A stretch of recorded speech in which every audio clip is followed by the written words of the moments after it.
안녕하세요 여러분. 오늘은 챕터 2 초연결 네트워크 세대와 문화에 대해서 알아보겠습니다. 그러면 다음 장에서 몽차를 보고 넘어가겠습니다.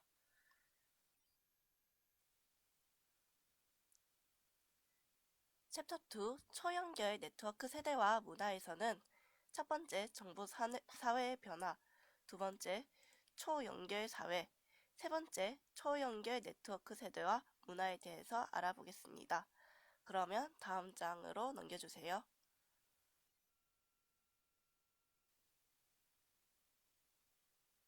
목록은 밑에서부터 과거의 정보기술 변화 과정, 기술 변화에 따른 사회, 문화, 인간의 변화, 그리고 새로 발생할 미래의 문화 전이를 알아보겠습니다. 그러면 다음 장에서 정보사회의 변화에 대해서 알아보겠습니다. 다음 버튼 눌러주세요.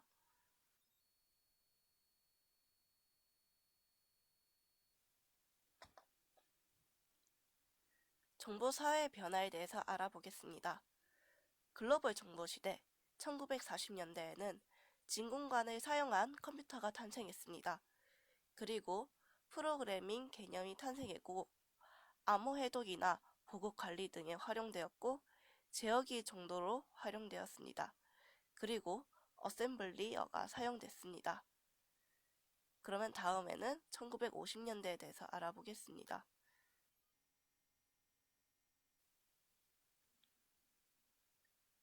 1950년대에는 프로그래밍 언어 개념이 탄생했습니다. 그리고 운영체제의 탄생, 소프트웨어라는 개념이 탄생하고 컴파일러가 탄생하고 인공지능의 탄생과 그것의 가능성이 제기된 시기였습니다. 다음 장에서는 1960년대에 대해서 알아보겠습니다.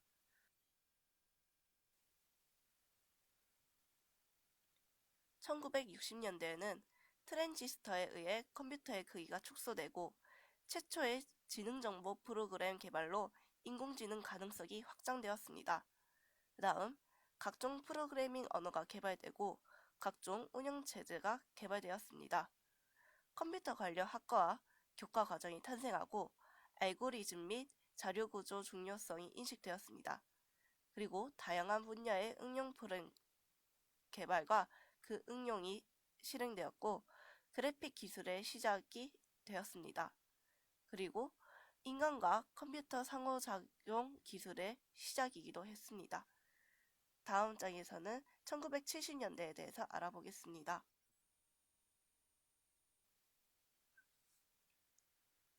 1970년대에는 집적회로, 초집적회로 등의 개발에 따른 컴퓨터 크기의 초소형화, 마이크로 컴퓨터의 등장, 마이크로 컴퓨팅용 운영체제의 등장과 개발, 컴퓨터 네트워크 등장, 윈도우 개념 탄생, 소프트웨어 위기 발생, 소프트웨어 개발 방법론 등이 등장한 시기였습니다.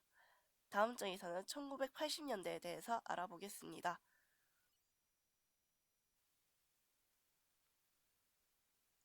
1980년대에는 개인용 컴퓨터 개발과 확장, 개인용 컴퓨터의 윈도우와 그래픽 발전, 개인용 컴퓨터의 운영체제와 응용 프로그램 확장, 윈도우용 응용 프로그램 확장, 진정한 컴퓨터 및 정보사회의 시작, 인베디드 시스템 보급, 컴퓨터를 개발하거나 활용하는 각종 직업 및 기업이 탄생하고 컴퓨터 네트워크 활성화, 모바일 컴퓨팅과 스마트폰 탄생, 스마트폰의 확대가 이뤄진 시기였습니다.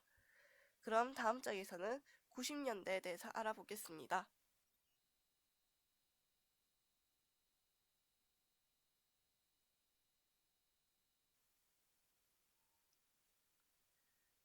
1990년대에는 윈도우 개념 확대, 인베디드 시스템 확대, 컴퓨터 네트워크 보급, 개인용 컴퓨터의 운영체제 확장과 변화, 인터넷의 대중화, 모바일 컴퓨팅의 대중화, 스마트폰의 활성화가 있습니다.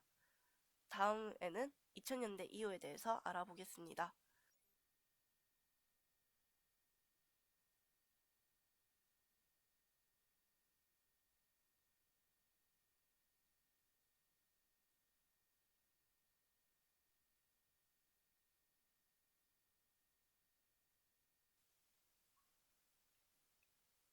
2000년대 이후에는 고성능 대용량 시스템의 확대로 컴퓨팅 파워 향상, 빅데이터 기술의 활용과 활성화, 무선 기술의 활성화, 인베디드 시스템의 향상, 웨어러블 컴퓨팅의 활성화와 대중화, 인공지능과 지능정보 기술의 활성화, 인간과 컴퓨터 상호작용 기술의 활성화, 사물 인터넷 기술의 보편화가 있습니다.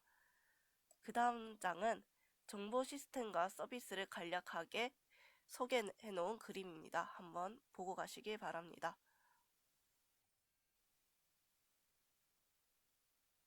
저장 계층은 정보, 콘텐츠, 데이터를 저장하고 관리하는 계층입니다.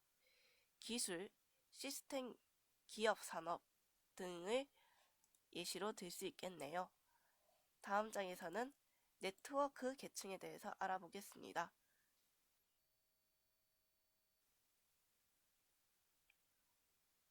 네트워크 계층에 대해 알아보겠습니다. 네트워크 계층은 정보, 콘텐츠, 데이터를 유선이나 무선으로 연결하여 다운로드, 공유, 보기, 저장, 전송, 관리를 하는 시스템입니다. 이러한 예시로는 기술, 시스템, 기업, 산업 등이 있다고 볼 수 있습니다.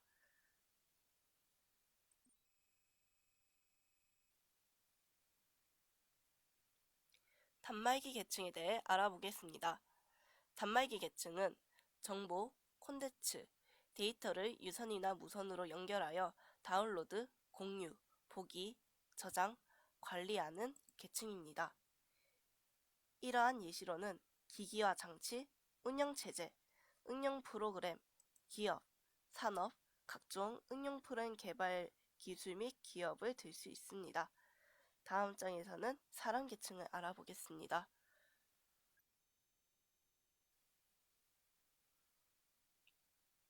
사람 계층을 알아보겠습니다. 사람 계층은 정보, 콘텐츠, 데이터, 응용 프로그램을 개발, 활용, 저장, 관리하는 계층입니다. 이러한 예시로는 다양한 계층과 다양한 속성을 가진 사용자나 조직, 개발자, 개인 사용자, 조직 사용자, 기업 서버 및 통신 관리자 등을 들 수 있습니다.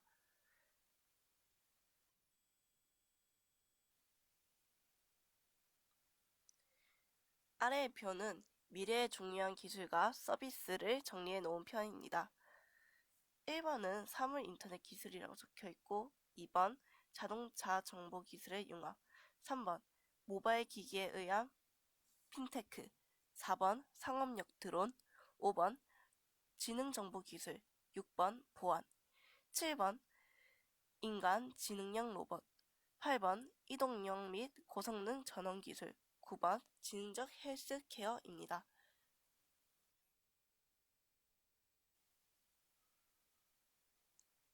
새로운 사회로의 진화를 알아보겠습니다. 일단은 교육 환경의 변화, 사회 환경의 변화, 정치, 경제적 환경의 변화, 기술 환경의 변화, 문화 환경의 변화가 있는데요. 먼저 교육 환경의 변화를 알아보겠습니다. 교육 환경의 변화에는 개인 맞춤형 교육, 개인 중심 교육, 편리성 강조, 평생 교육 등이 있고 사회적 환경의 변화는 인구 변화, 고용 불안 등이 있습니다.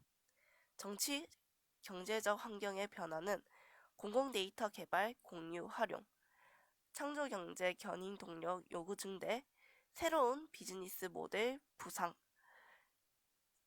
기술 환경의 변화로는 기술 융합, 초연결 네트워크, 기기의 다양화, 기술의 지능화, 정보보호 기술이 있고 마지막으로 문화 환경의 변화는 글로벌화 가속, 정보 격차 심화가 있고 이 외에도 많은 변화가 있을 수 있습니다.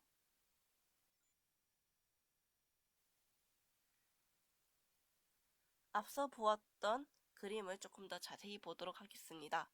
먼저 교육 환경의 변화를 보겠습니다. 스마트 기기, 인터넷 등을 활용한 개인 능력에 따른 맞춤형 교육이 가능하고 개인 학교 외에도 언제 어디서나 개인적으로 다양한 교육 콘텐츠에 접근이 가능합니다. 개인의 취향과 특기에 따른 개인 중심 교육이 가능하고 개인의 환경에 따른 교육의 편리성이 제공되기도 합니다. 또한 학교 교육 외에도 평생교육, 취미교육, 직무교육 등 다양한 교육의 기회가 제공됩니다. 다음에는 정치 경제적 환경의 변화를 알아보겠습니다.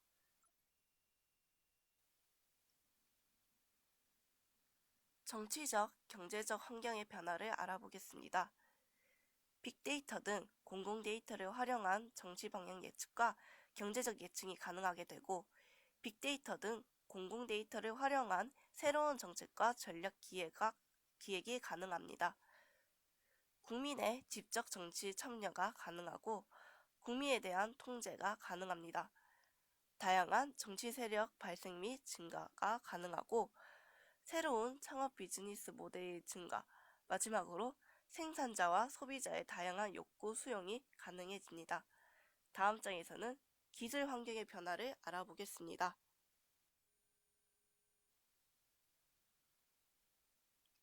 기술 환경의 변화를 알아보겠습니다. 초연결 네트워크의 발전, 기기의 다양화와 지능화, 사물 인터넷 등의 사용자 인증, 정보보호, 정보보안 기술이 강화되고 마지막으로 다양한 학문, 기술, 장비 등의 융합 발전이 이루어집니다. 다음에는 사회적, 문화적 환경의 변화에 대해서 알아보겠습니다.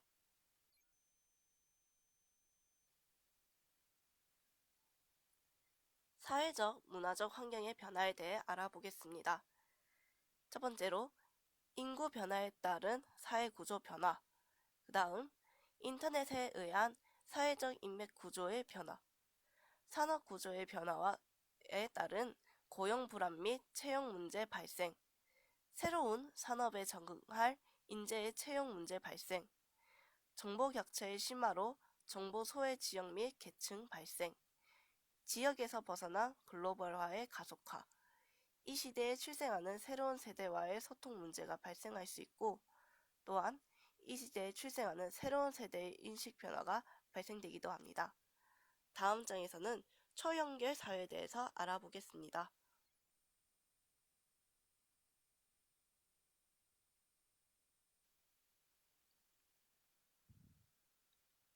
복합계 네트워크에 대해서 알아보겠습니다. 세상에 존재하는 모든 것은 연결되어 있습니다. 특히 인간 사회는 사람, 사물, 사물 추상적 관념, 사람 추상적 관념, 추상적 관념 등의 다양한 방법으로 엮여 있습니다. 다음 그림은 다양하게 연결된 네트워크 세상을 간단하게 보여주는 그림입니다. 한번 참고하시면 좋을 것 같습니다.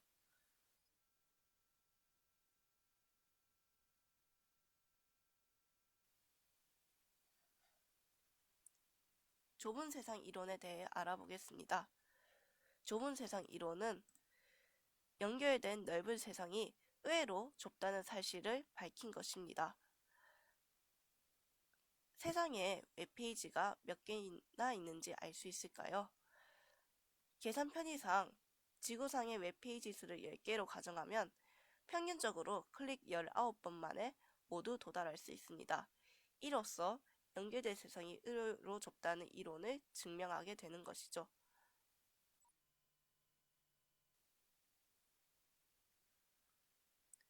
초연결 사회는 저장되는 데이터의 양도 엄청나고 데이터의 유형도 다양합니다. 데이터 유형에는 문자, 숫자, 그림, 사진, 동영상, 소리, 오디오, 멀티미디어가 있습니다. 데이터의 형식에는 형식이 일정한 정형적인 데이터와 비형식적인 데이터가 있습니다. 그리고 실시간, 비실시간으로 연결과 접속이 가능하고 자동 수집도 가능합니다. 수집한 데이터를 사용자의 요구에 따라 판단하는 도구로 사용되기도 합니다. 다음에는 빅데이터 기술에 대해 알아보겠습니다.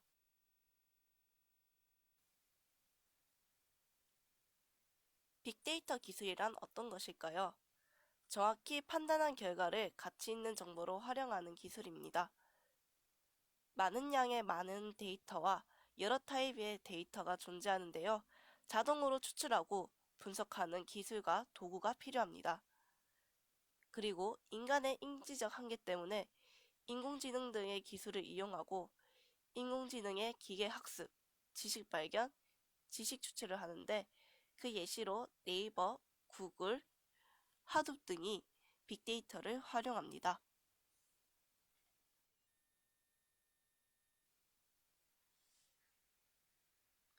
빅데이터를 처리하는 영역에 대해 알아보겠습니다. 1번 데이터 선택 영역. 사용된 데이터의 유형을 선택합니다. 그 다음 데이터 변환 영역. 정보를 추출하는 유형에 따라 데이터를 변화합니다. 변환한 데이터를 수치화, 논리값으로 정리, 정규화로 조정합니다. 3번 데이터 추출 영역. 여러 유형의 데이터에서 필요한 정보를 선택하고 선택한 정보를 이해하기 쉬운 형태로 변환합니다. 적용이 가능한 여러 기법으로 데이터를 추출하고 지식 기반, 규칙 기반, 패턴 분석, 특성 분석 등 다양한 방법을 적용합니다. 그리고 의사결정 과정에 적용됩니다.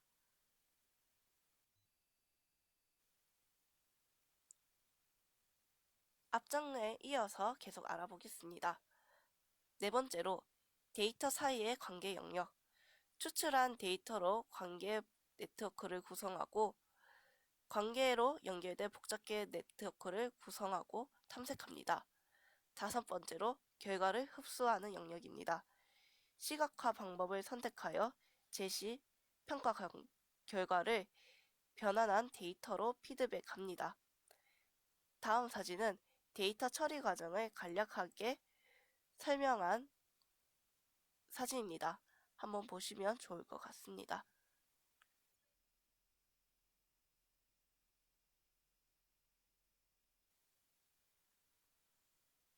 적용한 의사결정의 예시를 보겠습니다. 먼저 원시 데이터의 예를 보겠습니다. 인구 통계, 기관별 판매량, 금융 통계, 카드 신용 정보, 도서 검색, 진료 기록, 학력 관련 통계, 위치 이동 등이 있습니다. 다음에는 처리된 정보의 예를 보겠습니다.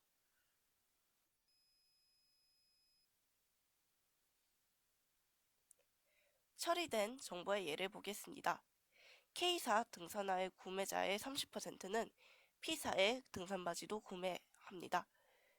두 번째, B사 자동차 판매량이 미국 시장에서 6개월간 계속 감소했다는 정보입니다. 세 번째, A사 스마트폰이 B사 스마트폰보다 매출이 2배 증가했다는 정보. 네 번째, 3년 후에 대학생 입학생 수가 N명 정도 감소할 것. 다섯 번째, 10년 후엔 한반도의 평균 기온이 0.5도 증가할 것. 이런 정보들의 예시가 있습니다. 다음 장에서는 적용한 의사결정의 예를 보겠습니다.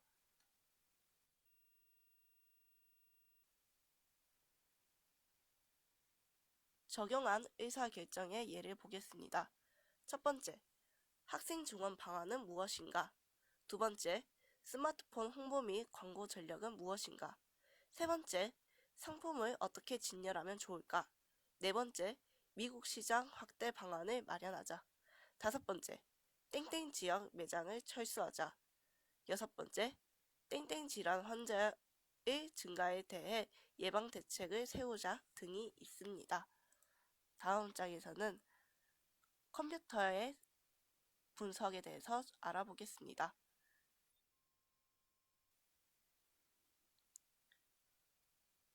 컴퓨터는 사람의 행동을 분석하고 파악하고 관계를 결과 추론하면서 우리의 모든 것을 알 수 있다고 볼 수 있습니다. 첫 번째로 개인의 행동을 분석하고 파악합니다. 언제 어디에 갔는지, 언제 누구와 통화하였는지, 무엇을 검색하였는지, 어느 대학을 가고 싶어 하는지 등이나 왜 이 물건을 구매하려고 하는지, 어느 분야로 진출하면 좋은지, 무슨 생각을 하고 있는지 등을 파악할 수 있습니다. 두 번째로 관계를 통해 결과를 추론할 수 있습니다. 예를 들어서 어떤 어린이가 땡땡 사탕을 좋아하고 그 사탕을 매일 10개씩 1년 이상 먹었다면 지금부터 6개월 후에는 충치 2개가 생길 것이라는 추론을 할 수도 있고, 그 밖에 다양한 것들을 추측할 수 있습니다. 다음 장에서는 가상 시나리오에 대해서 알아보겠습니다.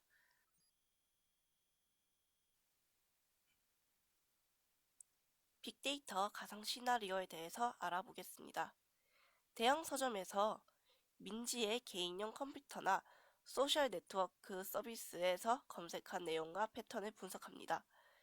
민지가 다니는 대학교, 시기적 특성 등을 고려해 수업용 교재를 구입할 것이라 예측하고, 세 번째, 위치 이동 정보 서비스 시스템을 이용하여 서점 직원에게 관여 분야의 매장에서 대기를 지시합니다. 그 다음, 민지에게 새로 나온 도서의 표지와 관련 정보, 할인율들을 전송하고, 마지막으로 민지의 구매 도서와 여러 장소에서 일어난 민지의 행위에 대한 정보를 빅데이터에 추가하는 이런 시나리오를 빅데이터를 통해서 시나리오를 쓸 수 있었습니다. 다음 장에서는 초연결 네트워크 세대의 문화에 대해서 알아보겠습니다.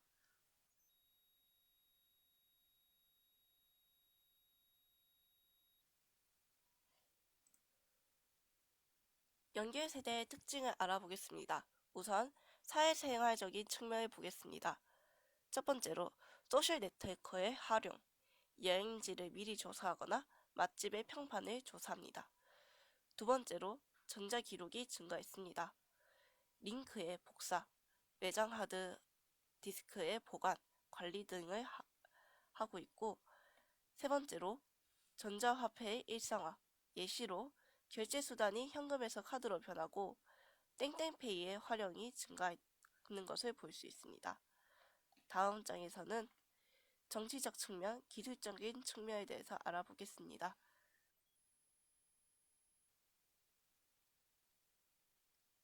정치적 측면에 대해서 알아보겠습니다. 정책 결정, 의사 결정에 직접 참여하기도 하는데요. 그 예시로 전자투표, 소셜 네트워크 서비스로 여러 형성이 있습니다. 그 다음 기술적인 측면이 있는데요. 전자기록의 보관 정보가 증가하였습니다. 예시로 프라이버시의 경계가 모호해지거나 정보나 서비스 플랫폼 개발 기업이 증가하였습니다.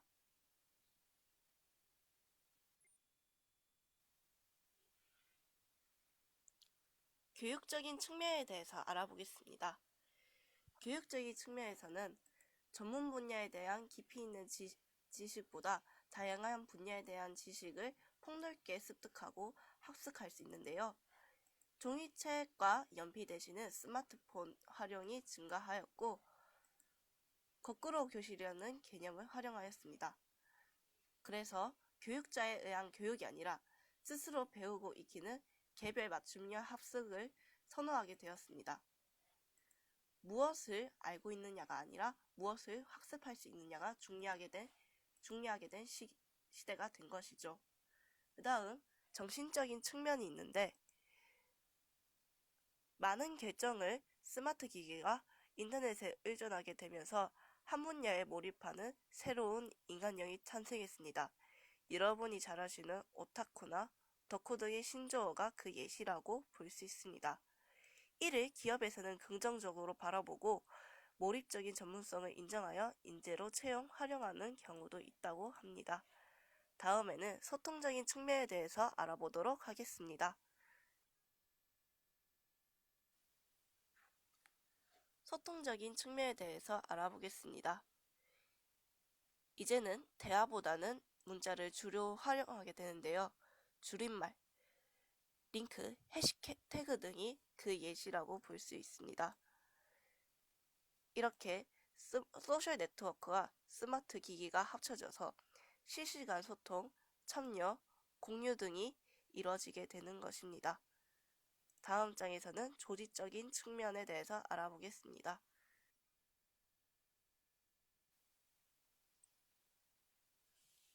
조직적인 측면에 대해서 알아보겠습니다. 기존의 조직 문화는 수직적인 조직 문화라고 볼 수 있습니다. 그러나 오늘날은 수평적인 조직 문화로 발전했는데요. 조직의 집단 지성으로 행동하고 기업, 사회, 정치의 변화 때문이라고 볼 수 있기 때문입니다. 다음에는 문화예술적인 측면에 대해서 알아보겠습니다.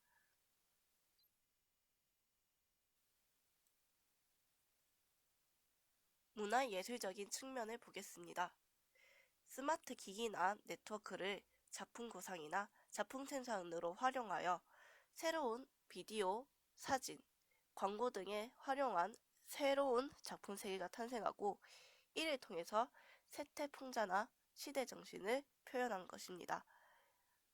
그 다음 세 장은 이러한 작품들을 보여주는 예시라고 볼 수 있습니다. 한 번씩 보셨으면 좋겠네요.